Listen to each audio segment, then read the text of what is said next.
एक बार एक व्यक्ति अपनी ससुराल जा रहा था, मित्र से मिलने गया। मित्र ने कहा कहाँ आज बड़े तैयार दिखाई दे रहे हो। उसने कहा ससुराल जा रहे हैं, तुम भी चलो। मित्र बोला ये कोई ले जाने का ढंग है, पहले से बताते तो हम भी अपने कपड़े आदि पहनकर तैयार रहते। मित्र बोला कपड़ों में क्या हमारे पहन लेना, देत लेत मन संग न धरी, मित्रता में क्या हमारे पहन लेना, ठीक है। मित्र ने अपने कपड़े दे दिए, उसने पहन लिए, दोनों मिलकर ससुराल गए। अब वहां लोगों ने बड़ा स्वागत सत्कार किया। पड़ोस में बैठने के लिए गए तो एक ने पूछा बहुत दिन बाद आए, आपकी बड़ी प्रतीक्षा हो रही थी, आपके आने से बड़ा अच्छा लगा, लेकिन ये आपके साथ कौन है। अब उन्होंने परिचय देना शुरू, हमारे मित्र हैं, बहुत अच्छे आदमी हैं। बोले कहां जा रहे हो, हमने कहा ससुराल। हमने कहा तुम भी चलो। बोले कपड़े नहीं, तो कपड़े भी हमारे ही पहने हैं। मित्र बहुत अच्छे। अब मित्र को बड़ा बुरा लगा। एकांत पाकर मित्र ने कहा कि मैं तो जा रहा हूं, तुम्हारे जैसा हमने आदमी नहीं देखा। लोग हमारे बारे में पूछते हैं कि कपड़ों के बारे में, तुम कपड़ों के बारे में काहे को बताते हो। अरे बोला अब क्षमा करो, गलती हो गई, अब नहीं बोलूंगा। अब दूसरी जगह फिर बैठने गए, लोगों ने परिचय पूछा, कहने लगे हमारे बड़े अच्छे मित्र हैं, और हमने कहा ससुराल जा रहे हैं। एक ही कहने से हमारे साथ आ गए, और कहते कहते निकल गया कपड़े।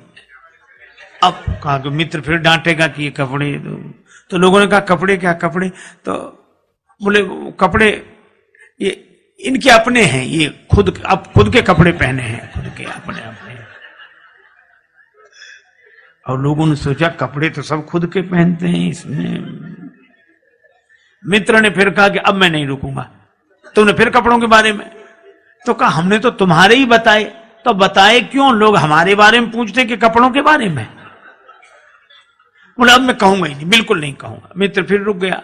पर तीसरी जगह बैठने गए, लोगों ने परिचय पूछा कि आप तो बड़े अच्छे हैं, आपके साथ हमारे मित्र हैं, बड़े प्रेमी हैं, एक ही कहने से हमारे साथ आए, और इनकी जितने गुण गाए जाएं सब कम है, लेकिन क्षमा करें हम कपड़ों के बारे में कुछ नहीं कहना चाहते।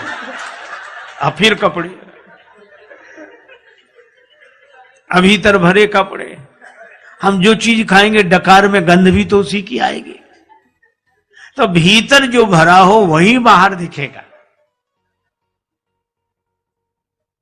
निराकार हूं मैं न साकार हूं, भक्त की भावना से तदाकार हूं।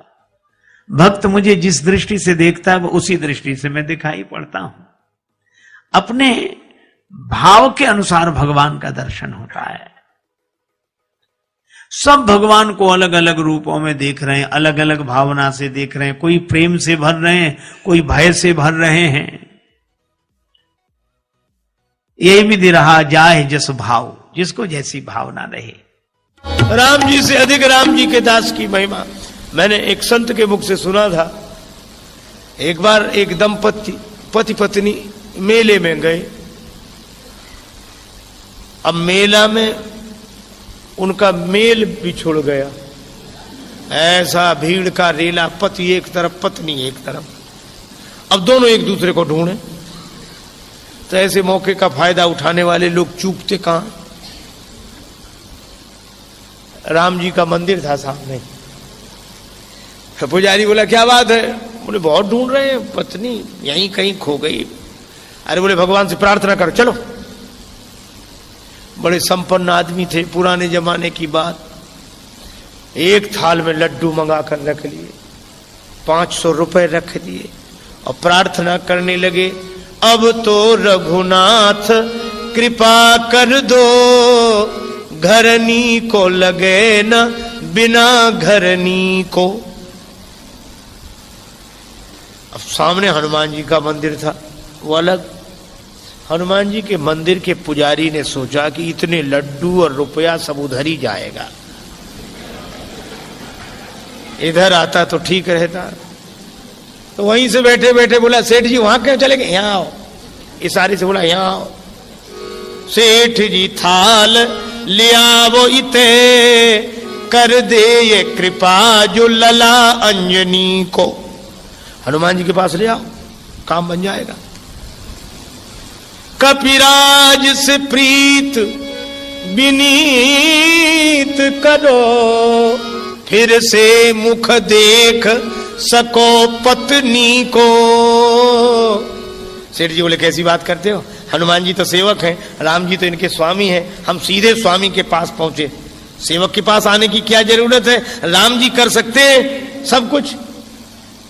अरे बोले सेवक स्वामी की बात छोड़ो, अपने अपने विभाग की बात है, ये काम उनसे नहीं बनेगा। क्या क्यों नहीं बनेगा, राम जी सब कुछ कर सकते हैं तो मेरी पत्नी को भी खोज सकते हैं। हनुमान जी के मंदिर का पुजारी बोला कि जाने दो, तेरी त्रिया को मिलावे कहा, जो पतो न लगाए सके अपनी को। तुम्हारी पत्नी क्या ढूंढेंगे, उनकी भी खो गई थी तो यही गए थे ढूंढने। और उसने तो अपने मतलब के लिए तर्क दिया पुजारी, पर सेठ जी के मन में बात जम गई।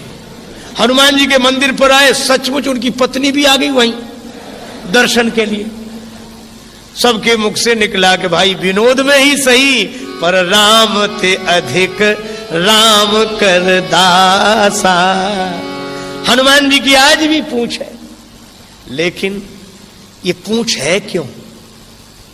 क्योंकि जासु हृदय आगार बसई राम सर चाप धर।